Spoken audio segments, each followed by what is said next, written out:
Արժանապատիվ հայրենակիցներ, մինչև իմ բուն ասելիքին անցնելը մի քանի դիտարկում եմ ուզում անել։ Պարոն Եղոյան, ինքնության ճգնաժամը մի հոգեբանական վիճակ է, երբ մարդը սկսում է մտորել, թե ինչ արժեքների է դավանում, ինչ հավատամք ունի, ինչին է հավատում։ Երբ նա կարծում է, որ նախկին ինքնությունը չի համապատասխանում իր այսօրվա կարգավիճակին ու ապրածին։ Դա մի վիճակ է, երբ մարդը փնտրտուքի մեջ է ու վերանայումների մեջ է։ Օրինակ, կարծում է, որ Արարատը այլևս մերը չէ, ցեղասպանության միջազգային ճանաչումը վտանգավոր է, Սփյուռքը արժեք չէ, իսկ Արցախ բառը արտաբերելը տաբու է, հորդորում եմ սրա շուրջ մտորել։ Երկրորդ, պարոն Ռուբինյան, բարեկրթությունը արժեք է մեզ համար, գովելի էր ձեր առաջարկը, բայց ուզում եմ հարցադրում հնչեցնել, այդ խաղի կանոնը գործում է միայն այս ամբիոնին, թե առհասարակ ու օրինակ ձեր ֆեյսբուքյան սոցիալական հարթակներում։ Այդ խաղի կանոնը, պարոն Ռուբինյան,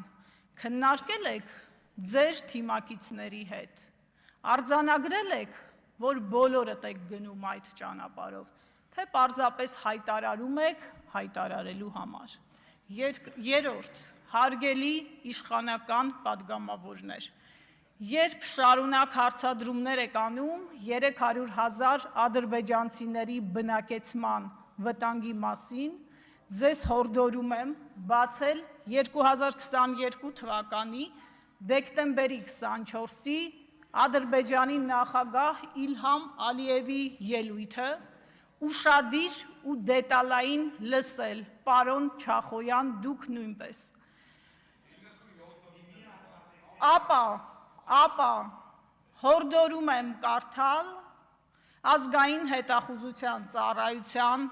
տարեկան զեկույցը 25 և 26 թվականներին։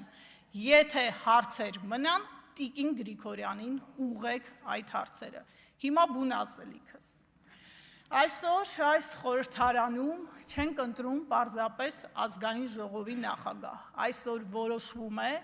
թե Հայաստանը ինչպիսի խորհրդարան է ուզում ունենալ։ Խորհրդարան, որը ծառայելու է միայն իշխանական մեծամասնությանը, թե ծառայելու է ժողովրդին։ Պարոն Ռուբինյան, ամբողջ խորհրդարանի ինստիտուտն է ազգային ժողովի նախագահի պաշտոնը։ Եվ եթե այն չի ծառայում ժողովրդին, չի ունենալու հեղինակություն, ինչպես չուներ ձեր նախորդը։ Ուժեղ Հայաստան դաշինքը այստեղ եկել է ծառայելու ժողովրդին, մեր քաղաքացիներին, նրանց, ովքեր հավատում էին, որ մենք կարող ենք ունենալ ավելի ամուր, ավելի ապահով ու ավելի ուժեղ երկիր, և նրանց, տիկին Ղազարյան, ովքեր չէին հավատում դրան։ Մենք ծառայում ենք Հայաստանի բոլոր քաղաքացիներին և Հայաստանի սահմանադրությանը։ Որպես ուժեղ Հայաստանի ներկայացուցիչ ես այստեղ կանգնած եմ նաև որպես մարդ, որը տարիներ շարունակ իշխանության համար անհարմար հարցեր է բարձրաձայնել։ Որպես լրագրող, նախկին լրագրող, ես այս ամբիոնը օգտագործելու եմ պաշտպանելու համար մարդու իրավունքները և ժողովրդավարական ազատությունները, որի առանցքային մաս է կազմում խոսքի ազատությունը։ Ձեզ ներկայացնելիս տիկին Մանավազյանը, պարոն Ռուբինյան, բնութագրեց որպես ամենաբաց ու թափանցիկ գործիչը։ Շատ գեղեցիկ ներկայացրեց։ Եթե դուք ամենաբացն ու թափանցիկն եք, ինչու եք այսօր սահմանափակում ազգային ժողովի տարածքում լրագրողների ազատ տեղաշարժը, ինչու եք որոշում, թե նրանք որտեղ պիտի կանգնեն, ինչ պիտի տեսնեն ու ինչ պիտի նկարեն։ Ձեզ ուզում եմ մի դրվագ հիշեցնել ոչ հեռավոր անցյալից։ Պարոն Ռուբինյան, դուք հանդիսանում եք մի նախկին խմբագրի թիմի ներկայացուցիչ, որի թերթի լրագրողները ազգային ժողովի տարածքում շարժվում էին, ուզում էին, նկարում էին, աշխատում էին անխոչնդոտ։ Նրանք աշխատանքային տարածք համարում էին նույնիսկ խորհրդարանի ճաշարանը։ Ու երբ նրանց հարցնում էին, թե ինչու եք նկարում ազգային ժողովի ճաշարանում, մեջ բերում եմ, ասում էին պատմության համար։ Հիմա պատմությունից ինչ ունեք թաքցնելու, որ խստացրել եք ձեր նախորդի ժամանակ կատարելագործված կարգավորումները։ Գիտեմ, ասելու եք 21 թվականից են գործում այդ կարգավորումները,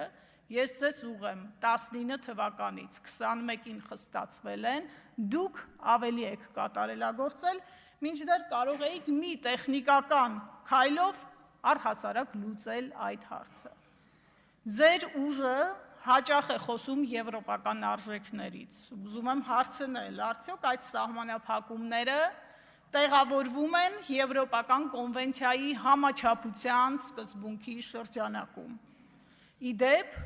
2 թե 3 օր առաջ դրանց անդրադարձան նաև Հայաստանում գործող լրագրողական կազմակերպությունները։ Հորդորում եմ նրանց հայտարարությանը ծանոթանալ, եթե ծանոթ չեք։ Ես գիտեմ, թե ինչու եք սահմանել այդ սահմանափակումները։ Երբ լրագրողի խոսքը սահմանափակվում է, դրան հաջորդում է տեղեկատվության սահմանափակումը, ապա ճշմարտության թաքցնելը հասարակությունից։ Մենք այս 8 տարիների ընթացքում հենց այդ վիճակում ենք գտնվում։ Դա իր պատճառները ունի։ Դա լեգիտիմության ճգնաժամի դրսևորումներից մեկն է։ Ընտրությունների արդյունքների վերաբերյալ այսօր մեր հասարակության մեջ լրջագույն կասկածներ ու հարցեր կան։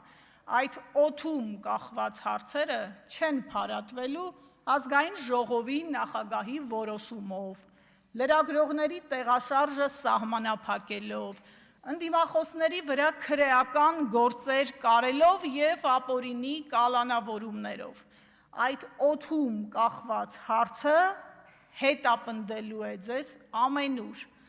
Այն արդեն դարձել է ձեր ուժի հերթական խարանը։ Այսօր Հայաստանում մարդու իրավունքների ճգնաժամ է։ Քաղաքական շարժառիթներով հետապնդվողների թիվը ավելանում է օրեցօր։ Նրանց թվում կա կին, որը զրկված է իր անչափահաս երեխայի և ծեր ծնողի հետ շփվելու հնարավորությունից։ Սա ուղղակի խայտառակություն է։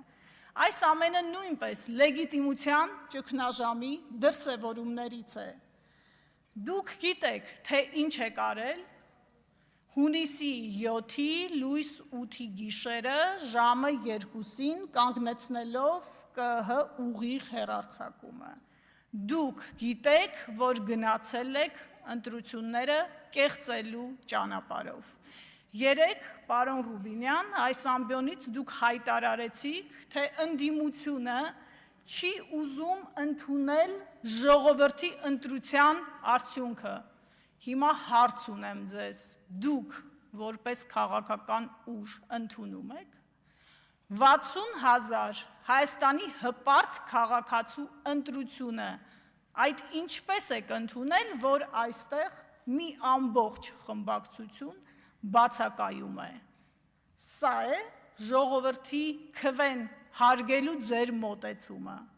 Եվ վերջում, հիշեցում, իրավական պետությունը չափվում է ոչ թե նրանով, թե իշխանությունը ինչպես է վերաբերվում իր կողմնակիցներին, այլ նրանով, թե ինչպես է վերաբերվում իրեն ամենակոշտ քննադատողներին։ Ուժեղ Հայաստանում,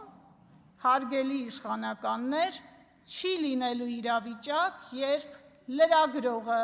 քաղաքական ընդդիմախոսը կամ պարզապես ակտիվ քաղաքացին տեսակետ հայտնելուց հետո մտահոգություն է ունենալու, թե հաջորդը մասկի շոուները կատարվելու են իր բնակարանում։ Շնորհակալություն։